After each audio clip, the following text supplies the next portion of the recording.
अभी एक रिपोर्ट आई है, पिछले 10 वर्ष में भारतीय जनता पार्टी और नरेंद्र मोदी जी की नीतियों के कारण 51.5 करोड़ नए रोजगार मिले हैं।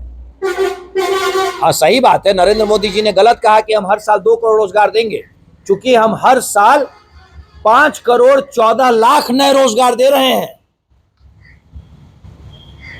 51.5 करोड़ नए रोजगार मिले हैं प्रत्यक्ष और अप्रत्यक्ष रूप से। और न सिर्फ हमने रोजगार दिए हैं, बल्कि हमने रोजगार देने वाले करोड़ों की फौज खड़ी कर दी है। कोरोना जैसी वैश्विक महामारी और वैश्विक संकट के बावजूद भारत की अर्थव्यवस्था आज दुनिया की 5वीं सबसे बड़ी अर्थव्यवस्था है। 2014 में जब भारतीय जनता पार्टी की सरकार आई थी तो एक लचर अर्थव्यवस्था के साथ आई थी, और आज एक सुदृढ़ अर्थव्यवस्था है। एक ऐसी अर्थव्यवस्था जो आंख दिखाती है तो दुनिया सहमती है। चौथा सबसे बड़ा स्टॉक मार्केट है हमारे पास। 5G को सबसे ज्यादा पहले और सबसे अच्छी तरीके से रोल करने वाला देश है भारत। 10 वर्ष के रिपोर्ट कार्ड और अगले 50 वर्ष की कार्य योजना।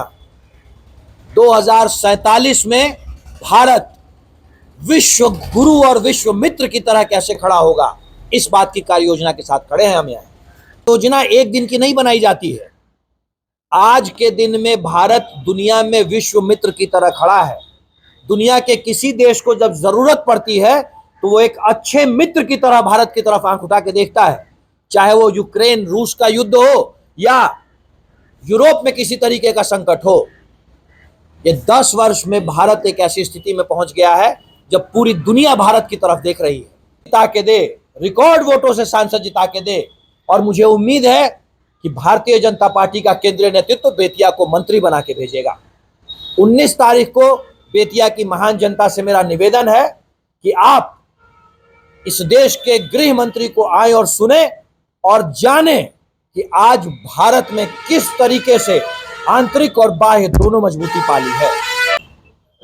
यहां जो चुनाव हो रहे हैं बेतिया लोकसभा में, इस बार एक बहुत खास बात है। बेतिया लोकसभा के सम्मानित मतदाताओं को मैं इस बात का न्योता देने आया हूं आपके बीच में कि मतदान के दिन पहले मतदान, उसके बाद जलपान करना है। क्योंकि बेतिया से इस बार आप भारतीय जनता पार्टी का सांसद नहीं, केंद्र का मंत्री चुनने जा रहे हैं। बेतिया के विकास को एक नई ऊंचाई तक पहुंचाने का यह मौका है। डॉक्टर संजय जायसवाल का रिपोर्ट कार्ड सांसद की तरह इस शहर की चौड़ी सड़कें बताती हैं, नए बने हुए बाईपास बताते हैं, बंद पड़े कारखानों को खुलवाने का उनका प्रयास बताता है।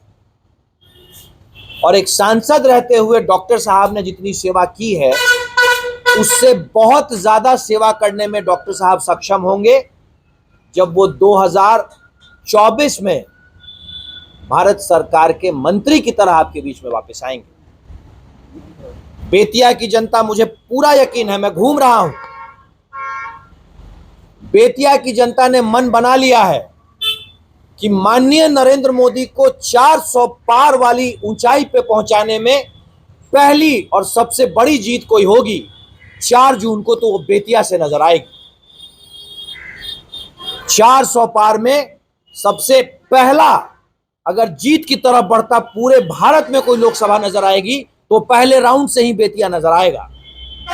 क्योंकि बेतिया की जनता ने इस बात का संदेश दिल्ली तक पहुंचा देना है, अशोका हॉल तक पहुंचा देना है कि हम सांसद चुन के भेज रहे हैं, आप हमें हमारा सांसद मंत्री बना के लौटाओ। इतनी कड़ी वोटों की चोट देने वाली है बेतिया की जनता। 400 पार हमें क्यों चाहिए? रोज ये सवाल उठता है कि 400 पार क्यों चाहिए। 400 पार एनडीए को इसलिए चाहिए कि इस बार 25 करोड़ की बजाय इस देश में कोई भी गरीब नहीं रहे। 25 करोड़ लोग गरीबी की रेखा से बाहर निकले। 400 पार होने के बाद इस देश में कोई गरीबी रेखा के पीछे नहीं रहे।